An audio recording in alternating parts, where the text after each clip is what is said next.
Hi, I'm Dean Bushmiller, and this is Risk Assessment Principles and Practices. If you're not seeing the full version of this, go to expandingsecurity.com, and you can also get quizzes, badges, this mind map with all the dynamic links in it. Now, this is part of a series on risk management. There's the risk management video, the implementing risk assessment tools and techniques, and this one, which is risk assessment practices and principles. So let's get started. From a conceptual standpoint, assessment, it's a form of measuring. And when we look at measurement, it says observations that quantitatively reduce uncertainty. There is a measure. It is a fixed number that you can count. And that's what we're trying to do when we're looking at reducing uncertainty. If we want successful measurement, it has to be described clearly and in terms of observables. I can see that firewall is not on. That's very clear to understand. But if I say, is that firewall working really well or not? That's not really observables at that point. Now, when we talk about risk, we're talking about a state of uncertainty in which some possibilities involve a loss. That's what we focus in on. Risk management and risk assessment, they get kind of jammed together, but they should be separated apart. When we look at this, let's do the general equation here, which is some form of acceptable risk, which is defined by the business owner, and that changes very often. That's called a risk appetite. And the problem is that appetite, they don't go, I came into work today and I'm feeling a little, I don't feel so good. I'm full of risk today. They don't do any of that stuff because that's not how business works. And they certainly don't tell technicians about this. Now, current risk is a different thing, and that's calculated by the technician. They're going to do an inventory, they're going to do calculations, and they're going to give us results. People on the technology side of things like us to have a formula that we can fill it in. Here's the Excel spreadsheet, and it produces this thing. Okay, so now we have a measurement between the difference between acceptable risk and current risk, which is some form of a gap.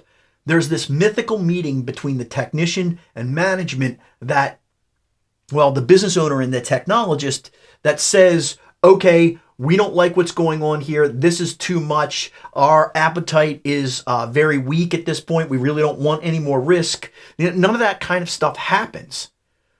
What should happen and what does happen through a lot of back and forth without any formal process in smaller organizations is deciding what's going to happen next.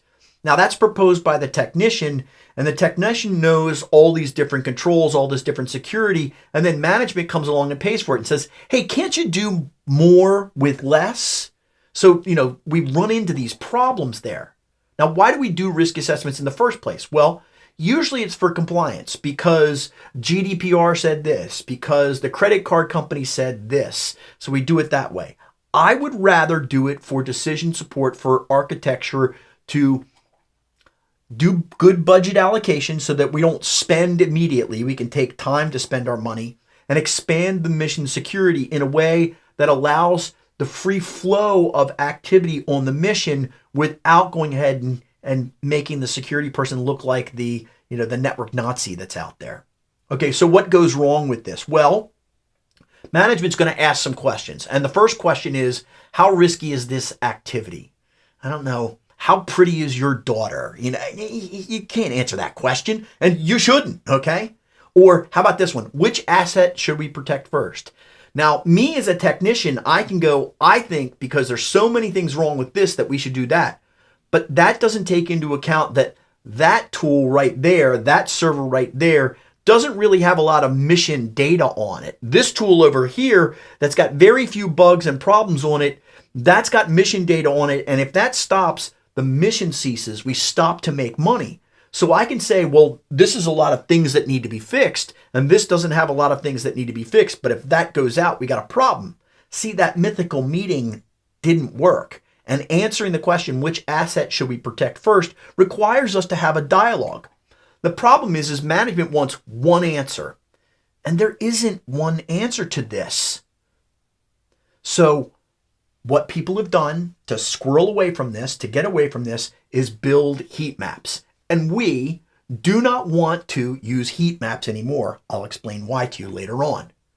My recommendation to you all is to make sure that you're not using judgment to decide which we should protect first. What you should be using is you should be using data, and that is best. And that's what we're going to cover in the full session of principles and practices.